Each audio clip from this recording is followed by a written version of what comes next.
السلام علیکم ورحمۃ اللہ وبرکاتہ۔ محترم سامعین کرام، آپ سن رہے ہیں غیر مقلدین کے دھوکے پارٹ 6۔ سامعین کرام، غیر مقلدین اپنی ہر بات کو ثابت کرنے کے لیے بخاری شریف کا اتنی کثرت سے ذکر کرتے ہیں جس سے عام لوگ یہ سمجھتے ہیں کہ یہ لوگ بخاری شریف کو ہی فالو کرتے ہیں اور بخاری شریف کو بہت ہی مستند کتاب مانتے ہیں۔ لیکن حقیقت یہ ہے کہ خود امام بخاری علیہ الرحمہ سے ان لوگوں نے 50 مسائل میں اختلاف کیا ہے، یعنی امام بخاری علیہ الرحمہ کی مخالفت کی ہے ان لوگوں نے 50 مسائل میں۔ تو میں بہتر یہ سمجھتا ہوں کہ پہلے امام بخاری کے کچھ حالات زندگی جو آپ کے طالب علمی کے زمانے کے ہیں وہ بیان کر دی جائیں، اور اس زمانے میں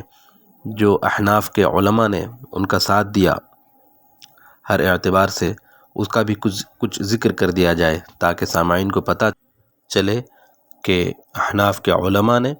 اس زمانے میں امام بخاری کا ساتھ دیا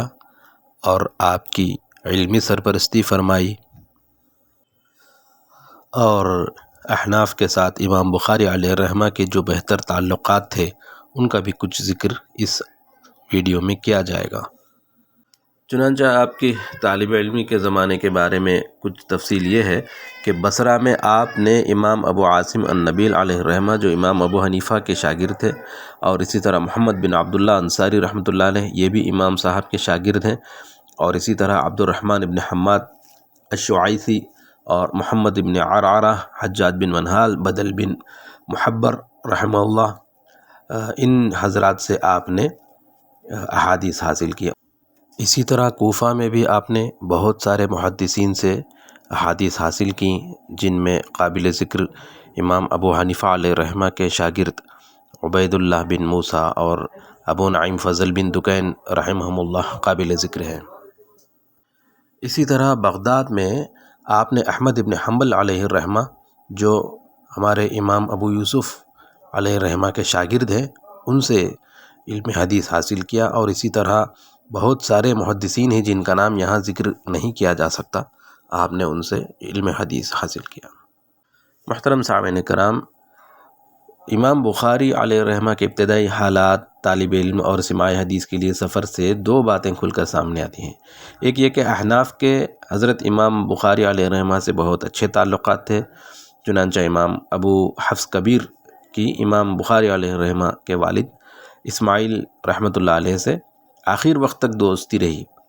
اور امام بخاری امام ابو حفص کبیر کے حلقہ درس میں شریک ہوتے رہے۔ ابو حفص کبیر یہ حنفی محدث ہیں،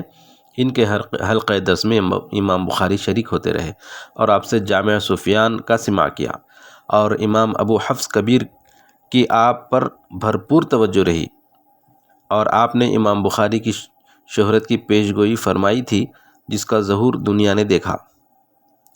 آپ امام بخاری کی مالی معاونت فرماتے رہے، اور آپ کے صاحبزادے امام ابو حفص صغیر جن کے بارے میں امام ذہبی رحمہ اللہ اس طرح لکھتے ہیں کہ آپ ثقہ تھے، امام تھے، نہایت پرہیزگار تھے، زاہد تھے، عالم ربانی تھے، اور انتہائی متبع سنت تھے۔ یہ حضرت امام بخاری کے مدت مدید تک، یعنی طویل مدت تک آپ کے طالب علم میں رفیق سفر رہے،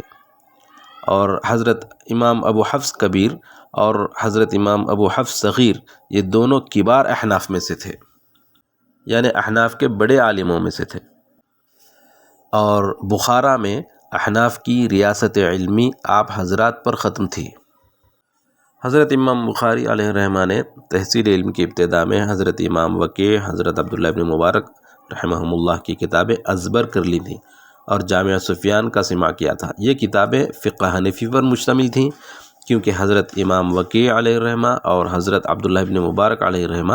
یہ دونوں حضرت امام ابو حنیفہ علیہ الرحمہ کے ارشد تلامذہ میں سے ہیں اور حنفی ہیں،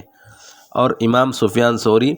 امام ابو حنیفہ علیہ الرحمہ کی مجلس درس میں حاضر ہوئے ہیں اور ان کی حدیثیں لی ہیں